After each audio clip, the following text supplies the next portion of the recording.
Hello, you're listening to Daniel Ball Wrestling. This is your AEW 2021 review, recap, and results show. Finally, fans are back. Thank God for that. It's been, apart from, WrestleMania aside, maybe a few indie shows, whatever. Apart from WrestleMania, and that, to be honest, was only like, it was spread out, weren't it, in a big building. There was a lot of pipes and cheers. This felt like the first show where you'd say like a proper wrestling crowd was back. And what a massive difference it made. It made a massive difference for us watching. You think from what we saw last night, this morning in my case, it made a massive difference to the wrestlers. You could see they were going that extra mile. They were just playing on things a little more. But yeah, it was just great, weren't it, 12 fans back. The first time, I was thinking about this, it was the first time in 15 months that these wrestlers in AEW have wrestled in front of a crowd. I know you can say they've had 500 at Daly's Place, 1,000 I think maybe for one or two of the shows, but they weren't really noticeable for us at home anyway. For me at least, anyway,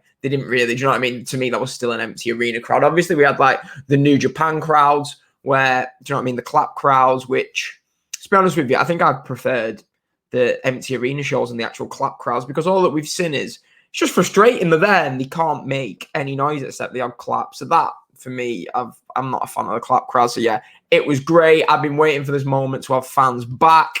Didn't watch live last night because, we was out on Saturday, turned 21 on Saturday, turned 30 on Sunday, actually. So went out Saturday night. We watched the Champions League final. No recollection of who won.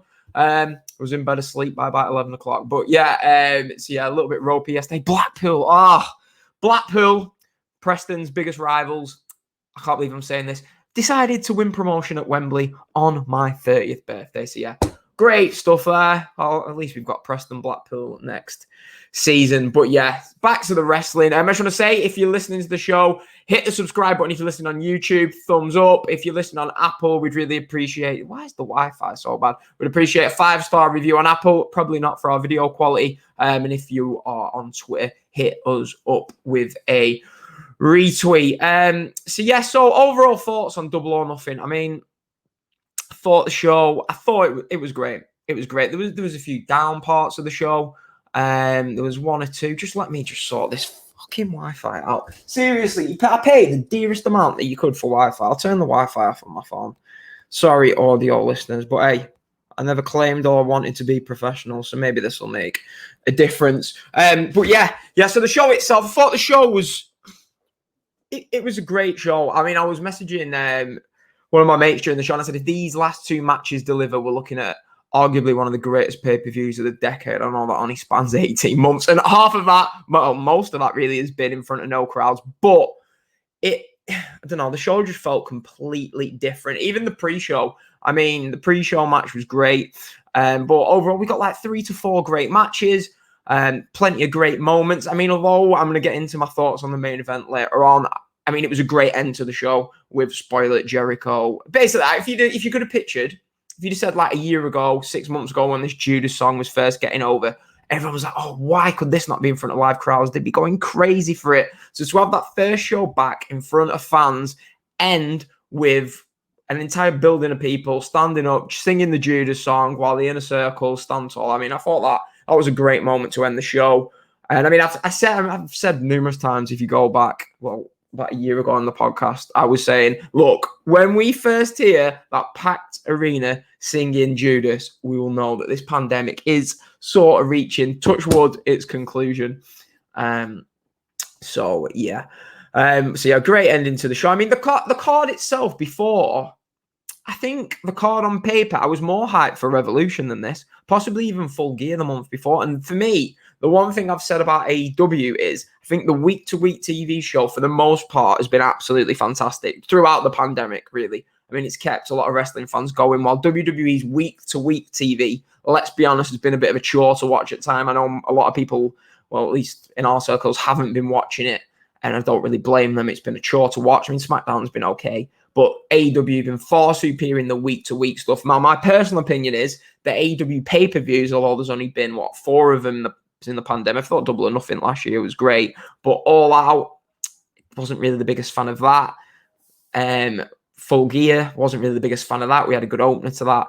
And then the last pay-per-view, Revolution, if you listen to the podcast, I was getting flamed by AEW fans when I was criticizing that, but I didn't think that was the best pay-per-view either. So I think the one thing that has let AEW down has been the standard of pay-per-views, which is surprising because we all thought that they was going to be like the work rate, the match rate, the highest star ratings promotion, but they really did come back with a bang with this show for me. I mean, I was one point during Stadium Stampede, I was like, oh no, they've put such a great show on and they've almost sort of ruined it. But the final half of that match did pick up. Yeah. But we're going to get into the pre-show match first. Just let me have a little drink of water because for some reason, for the first time we're in end of May, yeah? And in England, we've not had any sunshine. It's been the worst May I can remember. I've been getting pissed on cleaning these windows. It's been pretty cold really for the month, but we've actually got for the bank holiday weekend like 24, 25 degree weather. When I finish recording this, I'm going to be watching Morecambe against Newport for a bit and then go down to the pub for something to eat with my little girl. But yeah, dear diary. The pre-show match was Rio versus Serena Deeb. And I put in my notes, I can't believe that I thought, no, please tell me they're not going to put the whole show on facing nobody. I mean, opposite the hard cam, there was no fans, but they were elevated. And you couldn't see him. I was like, oh, what are they doing? They had it perfect on Dynamite where you could see the crowd and the ramp opposite. And I was like, I can't believe they're doing this. But they got themselves. They were all right because they did change it for the main show. Whether that was planned all along, I'm guessing it was. Or Tony Khan, like me, thought, what the fuck are we doing here? But the match itself, Rio against Serena Deeb for the NWA Women's title, I mean, it was a really good match. Serena Deeb has been, in these sporadic appearances she's had with AEW, she's put on some really great matches. They really need to try and get her on the full roster, really, because I think I don't know what WWE were doing releasing her. I don't even really remember in WWE, but the crowd were electric for this. We're getting dueling chants of let's go Deeb, let's go Rio. And straight away I was like, yes, this pay-per-view is going to deliver because no matter what happens, this crowd are going to force it through. The match, though, it was just great action. I think Deeb had a Boston Crab. Rio gets to the rope. And then basically the story was that Rio had a knee injury going into it and she just delivers. She's smashing Rio's knee into the ring, bends it back and forces Rio to tap. This was after about 15 minutes of great action. I'm not on these podcasts that's like, then they did this move, then they did that move, then they did that move. You know what I mean? I'm assuming you've all seen the pay-per-view, so I'm just giving my overall thoughts. But yeah, it was a great match. A very good match to on the show. Probably, from my memory, probably the best buy-in match that we've seen. That's the whole point. They've always struggled with this buy-in since the first buy-in, Double or Nothing. What would it have been? 2 years? If that was only 2 years ago. 2 years ago. I can't think who it was. Was it Kip Sabian against someone? I think it was. It was Kip Sabian against someone. I was like, this match, it's not. It didn't entice you to buy the pay-per-view. I think it might have had the Casino Battle Royal in it as well. It had Alex Marvez commentating. It was just like, this is not going to make anyone want to buy the pay-per-view. It was a really bad buy-in. I think they've never really had strong buy-in matches, but this was worthy of being on the main show. But they had the advantage, although on paper, Rio against Deeb, you really expect to be less over with the crowd than Britt Baker against Shida. This match actually was more over than the crowd, and that is despite how over Britt Baker is. They did get into that match later on, but the crowd was so into this, and Serena Deeb retained the NWA Women's Championship. Hopefully, we're going to see her a bit more on Dynamite. Now, to open up the show, I am always a fan of these big, long video packages. We didn't get any of that, which is understandable. The first thing that you see, the sun shining, packed Daly's Place. After all these empty arena shows at Daly Place and the ones with 500, 600 people in, we've got a full building. It looks brilliant. We've got JR introducing it. Say what you want about JR's commentary. I've said my bits on it. I mean, he's been in his little argument, Annie, where he said he's been getting flamed on Twitter for saying Randy Orton's a better wrestler than Kenny Omega. Personally, I think Omega, although I'm a big Randy Orton fan, Omega, it's not even close. Omega's had some of the greatest matches of all time. Randy Orton's had a couple of great matches against Mick Foley, against Christian, against Cena. He had some good matches, but really, is there anything like? There's nothing I'd say above that 4.5 star range. But yeah, we get it with first person outs. Brian Cage coming out. Cage looked awesome in his like machine like outfit. JR delivers a great line. Page and Cage will be in a rage. Yeah, I bet he thought of that all night. And then Hangman Page comes out, the guy who I feel like has possibly suffered the most from not having fans in because he was just getting so over after that Revolution match before the pandemic. And yeah, they've like put him on ice. They've not. I mean, I think by now, if fans would have been in, we'd be getting to the point where he's going to become the AEW World Champion. I think we're going to be saving that. I think this is going to be the start of his role. And then maybe by Full Gear Revolution next year, he's got to be the guy that takes the title off Kenny. Simple. And I really want to be there for that match.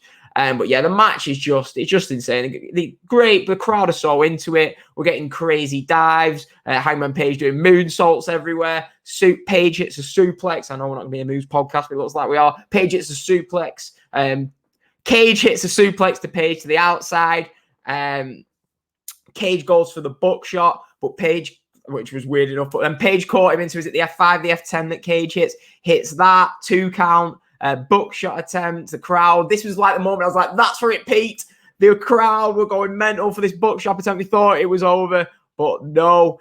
Cage countered it into a suplex. Page lands right on his fucking head.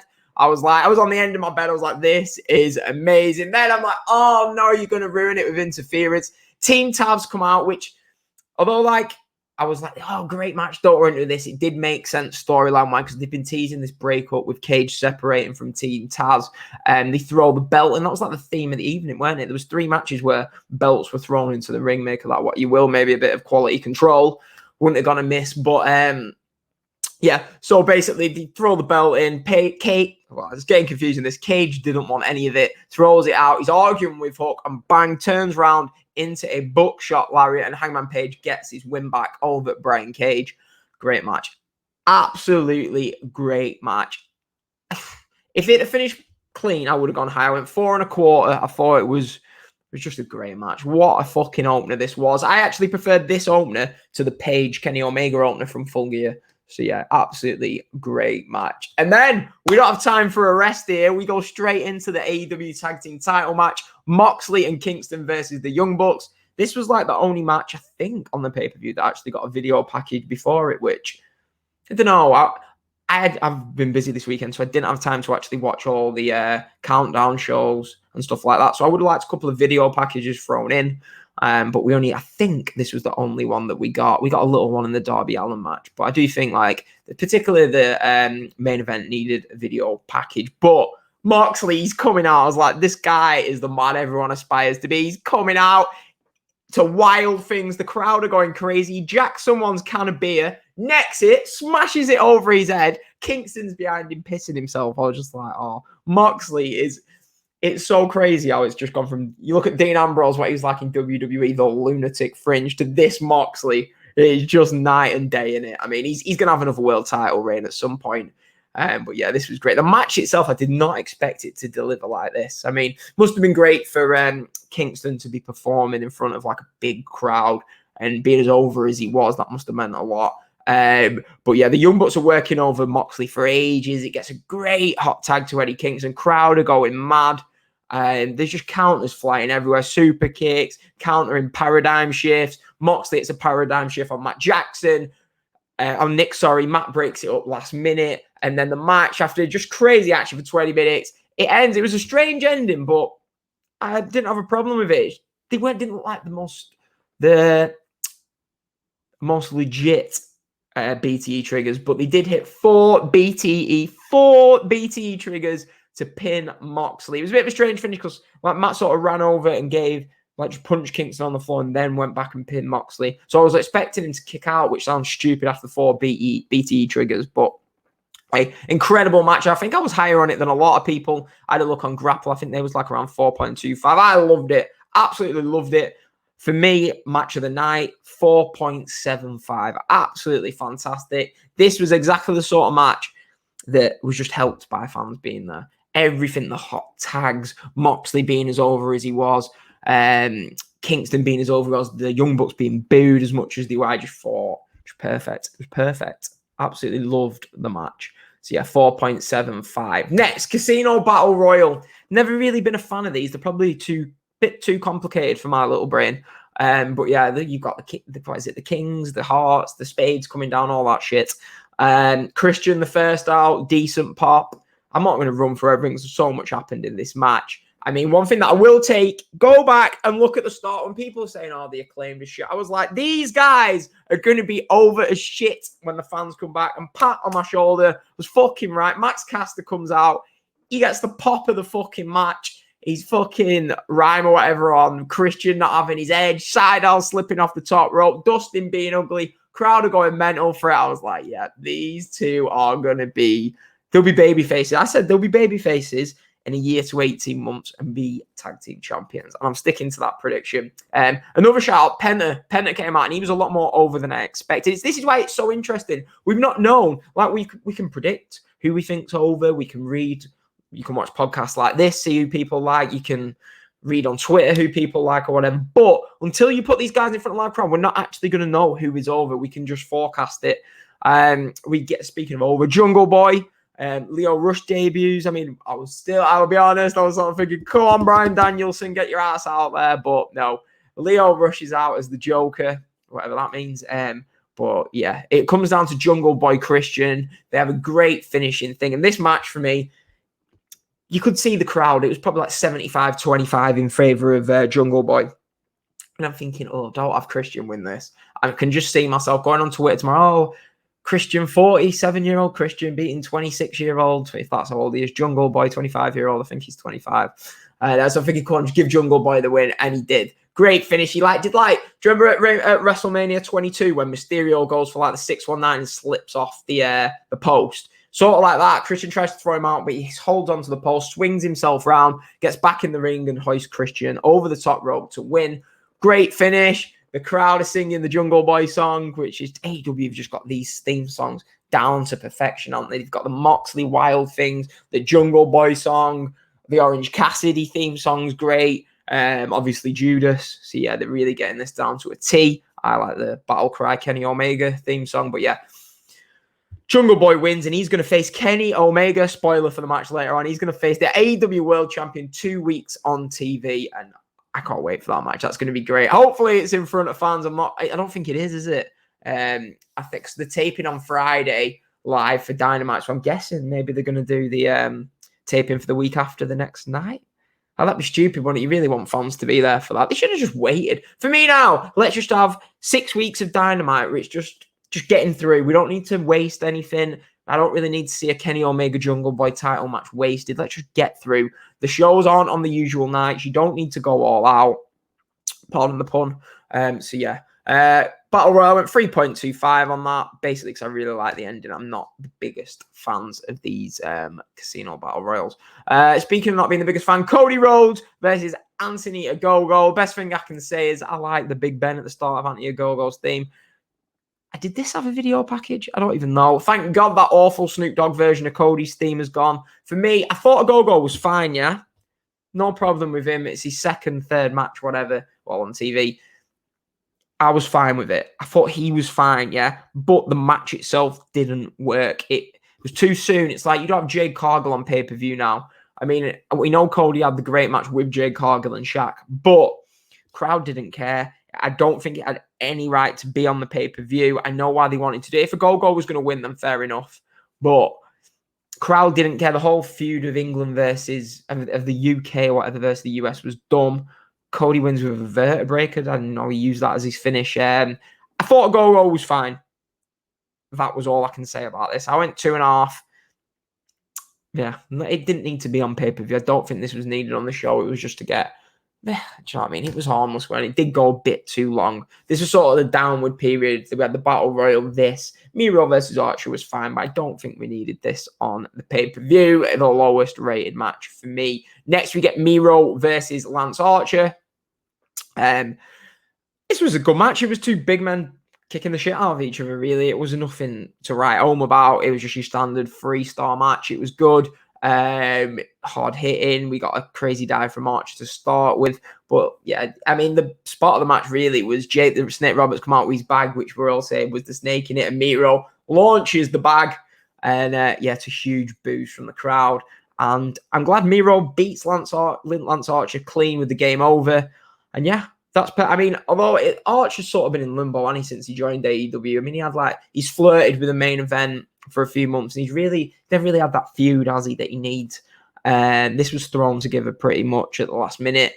But yeah, Miro right now, I'm more concentrating on him. He needs to be doing what they're doing, just running through opponents, keep feeding him opponents, have him beat them clean. That's what we need after all this pissing about for what seemed like forever since he debuted with Kip Sabian. Next, AEW Women's title match. Hikara Shida versus Brit Baker. Now, I'm thinking, in my head, I'm thinking the crowd are going to be buzzing for this, but they'd sort of been taken out of it by the last 3 matches.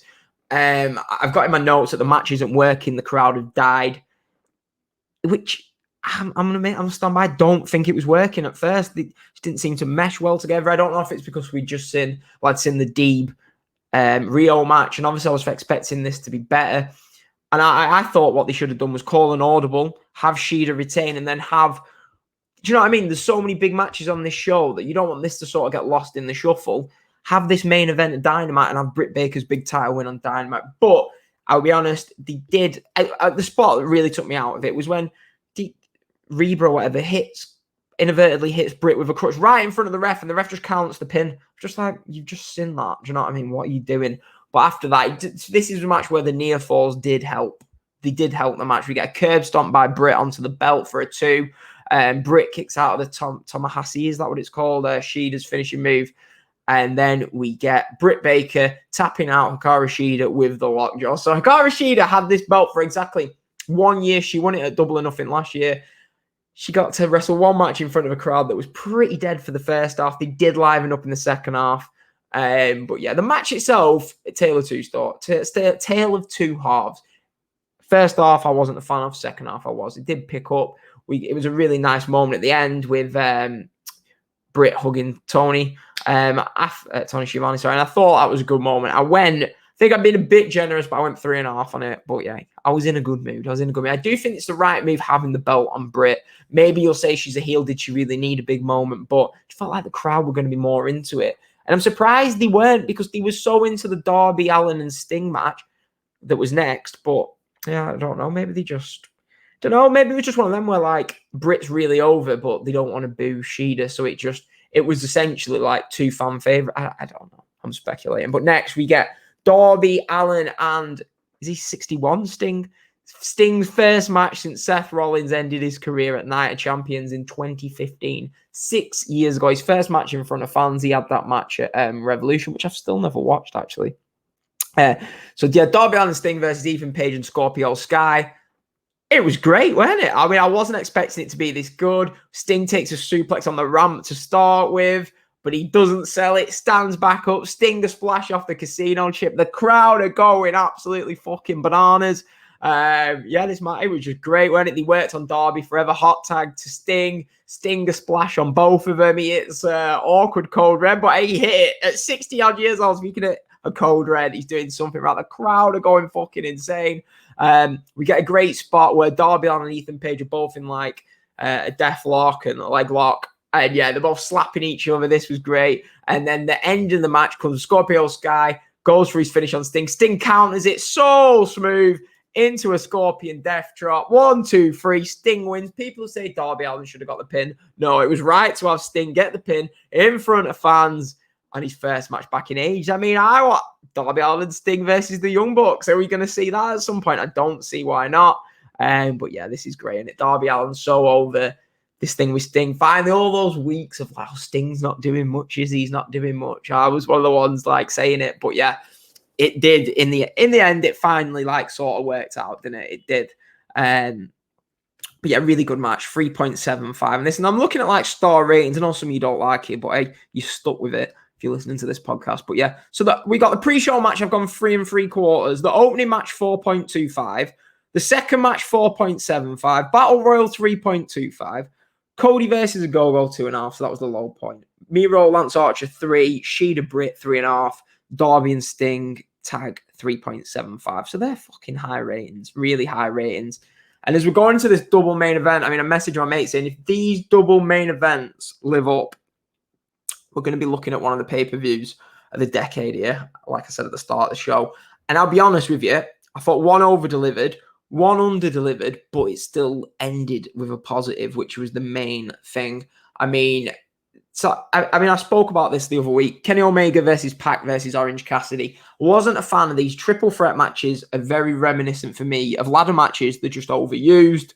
Like, it's a crutch, and it's a crutch for if we don't have an idea what to do, we'll do this. There was not really storyline-wise. It was just a bit thrown together. Like, why are we having Omega versus Pac versus Cassidy? I mean, I think in the mind, they wanted Hangman Page versus Kenny at this show, because they did that weird thing, didn't they, where Cage beat Hangman randomly on a Dynamite in like 5 or 6 minutes to take him off the #1 ranking. So I do think that probably was the plan, and they changed it up. I mean, I don't know. You don't want Omega to lose the belt this early, so they probably was the right decision, but it's just a bit of a shame, really. But I did say throughout this, the match will deliver. I mean, I would have preferred to see Kenny versus Orange Cassidy singles, Kenny versus Pac singles. I still wouldn't mind seeing that. With a finish, it is opened. I think we need a big Omega Pac match, maybe in the UK. Maybe they'll save that for when they come over here. But the match itself, I mean, there's too many moves to name, but seriously, this match was absolutely brutal. Some of them were just suplexes, Pac's flying all over everywhere. Orange Cassidy proved he's a great worker in this match. Kenny Omega's top 3 wrestlers in the world. The guy's amazing. And Pac, who can say Pac is not top 5 wrestlers in the world? He might not have like the catalogue of world-class matches that, say, like an Omega and Ospreay has, but this guy, if utilized correctly, he's just fucking unbelievable, really, isn't he? I mean, I'd say they're killing each other. I'm not going to name all the moves. There was so many. There were some great spots in this match. Crowd are going crazy. You've got like Orange Cassidy with his hands in the pocket, suplexes off the top rope. It was great. And then the thing is this, going into this match, we all knew Kenny Omega was retaining. There was moments in this match where, in the moment, you're thinking, Orange Cassidy's got this. Pac's got this. So yeah, he just delivered. It was a great 3-way. We've had 2 great 3-ways at these big shows back, which to me is still lazy, but I love the Roman Reigns Edge Daniel Bryan match at Mania, and I'll be honest, I love this. We get the orange punch to Kenny Omega, and you just hear Don Callis on commentary scream, "Oh shit!" 20 seconds, orange punch to Pac, and Callis pulls the ref off. Because a 3-way, I didn't want to do. I heard some talk on Alvarez's show where they're like, "Oh, AEW need to do 3-ways without DQs. It doesn't make any sense." As wrestling fans, we're sort of taught to believe, to suspend our disbelief, aren't we? So I will give him that, but it is a bit like, why didn't you just interfere from the start? But yeah, Callis pulls the ref off, no DQ. The crowd are chanting, "Fuck you, Don." And then we get this spot. I'm not sure if I've not really read anything on Twitter. I've just watched the show and come and plug my mic in, but I can imagine people not like it. But I think I liked it. I mean, Pac wouldn't release Orange Cassidy out of the brutalizer, yeah? Kenny Omega's booting Pac, and he just won't release it, so he just thinks, fuck it. Double axe handle to the ref, to Remsburg. It made me laugh. And then the best thing is Don Callis passes Kenny Omega the belts. Oh, he's got 4 different belts, and he nails Pac with every single one of them. And then I'm thinking, oh, it's a bit of a downward ending, but it is like a decently booked ending. We get the orange punch on Kenny. Aubrey runs out. 1, 2, 3. Omega tips him into the crucifix roll. 1, 2, 3 for the win. Exciting ending. So it was fuckery to finish with, but the ending was. It had you on the end of your seat. The Elite come out. I mean, I'm thinking, why didn't they just come out and interfere from the start? But yeah, there you go. Because they did interfere in like the Young Bucks match, which wasn't. You know what I mean? It wasn't a fucking no DQ match. So yeah, whatever. I went 4.25 on this. A great triple threat match. This was probably the best match of the night, but I enjoyed the Moxley match a little bit more. Yeah, so 2 great matches. 3, the Hangman Page match. And the theme of the thing, people say what they want about the original Elite guys. Hangman Page match, Young Bucks match, Kenny Omega's match, the best 3 matches on the show, which is a trend on these AEW pay-per-views. Tony Schiavone's out next, and he's basically saying that for the AEW Rampage show, they have signed Mark Henry to be a coach and special analyst. So yeah, gets a big pop. Make of that what you will. I think it's fine. Do you know what I mean? Mark Henry's got a good wrestling brain on him. But yeah, and then it's main event time. Stadium Stampede. We was in a different place, weren't we, a year ago? We needed that bit of comic relief, and that Stadium Stampede match was one of the best matches of last year. It was great. It pumped everyone up. It's one of the matches you go back and watch again and again. The whole feud with the Pinnacle and the Inner Circle was like, although it's been going on for ages with MJF, it felt rushed. Obviously, we had the Blood and Guts match, which was controversial. People didn't like the finish. I was on the fence about it. I didn't hate it. I won't say I liked it. But I mean, I was sat there starting this match thinking, are they stupid? The first show back in front of fans and the main event's in an empty stadium. Terrible decision. We didn't want to see it. I didn't want to see it, but they sort of redeemed themselves by having the match end in front of fans, which was pivotal. I would be on this podcast shitting all over this match, questioning the judgment of management for this, because it would have been a terrible decision. It took me a while to get into it. We got MJF and Jericho fighting. We got Hager and Wardlow fighting in a freezer. I mean, as a vegetarian, I could have done without the sliced open pig in the middle of the freezer, but hey, whatever. Then we get, what do we get, like Proud and Powerful with Revival in the bar. It's just going on forever. We've got Hager chokeslamming Wardlow off a golf cart. Jericho hitting MJF with a cardboard cutout of Shad Khan, stapling a thank you thing to his head. I mean, there's like the Jacksonville Jaguars coaches or whatever in there. I mean, it sounds all right, doesn't it? But I just couldn't get into it. And then we get back into the arena. Thank God. I wanted to watch this entire show in front of fans. Yeah, and then it gets good. Jericho smashes MJF through something in the top tier.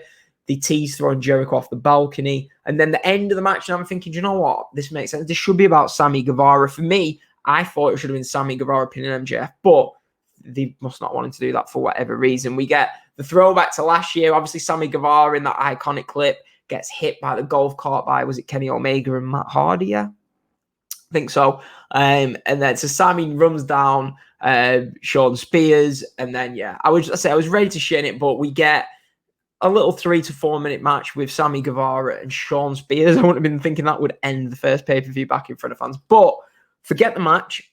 It wasn't great. It was all about the moment. Sammy Guevara wins the match clean. He gets put over huge by winning this. It keeps the Inner Circle alive. I only remembered halfway through the match the Inner Circle's career were on the lines in this match. I mean, the careers are on the line. The match was like a comedic match for the first part, which I'm not a fan of at all.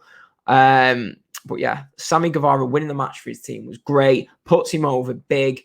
And then, as I said at the start of the show, let's go full circle. The show ended with the Inner Circle in the ring, fireworks going off, a packed building singing the Judas song. Was perfect. It was a moment that we're going to remember, which summed up the show. We got the Sting coming back and being great moments. We got like the Kenny Omega ending moment. We got Britt Baker winning the title moment. We got the Inner Circle winning to go off air. Jungle Boy winning. The night was full of great moments and great matches. So I ain't going to come on here and complain about not liking the first half of a match, not liking a Cody Rhodes match. This was, make no mistakes about it, this was a fucking brilliant pay-per-view.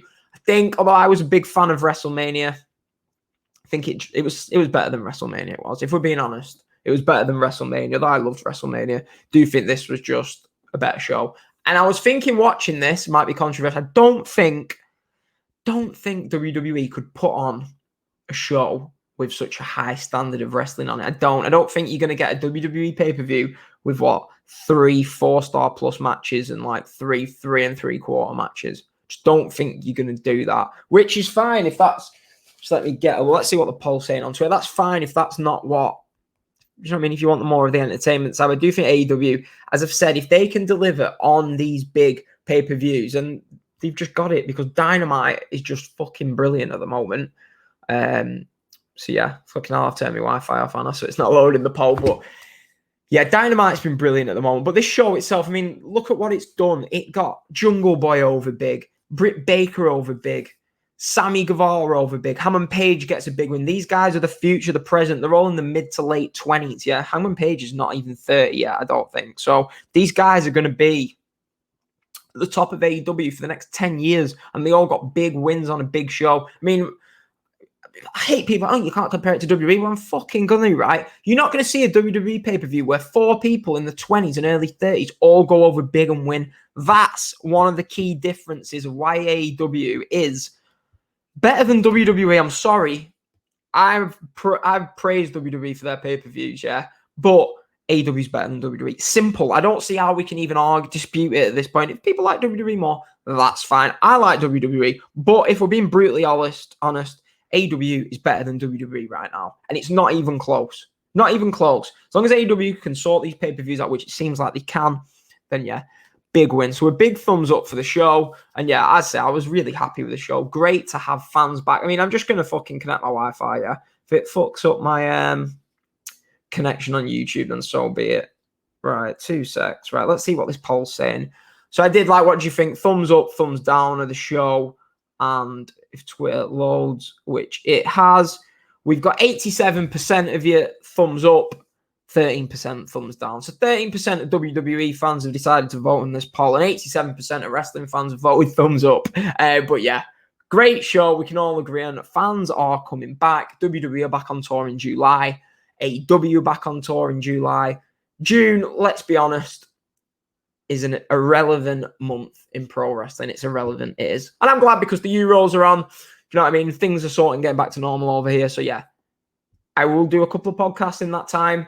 I'll update you all on Twitter for that. Thanks for the people who, I've seen a few people retweeting. Someone like put a post up saying, oh, what wrestling podcast should be listening to? And quite a few people tagged us in it. So yeah, appreciate that. As I say, I don't want to promise to be like consistent. If that puts people off, that's fine. But continue to support us. When I grow up, when I'm about 40 in 10 years' time, you'll be getting 4 podcasts a week. I might be married, miserable, and instead of wanting to go out, I want to plug the microphone and talk about wrestling because I'm sick of my annoying wife.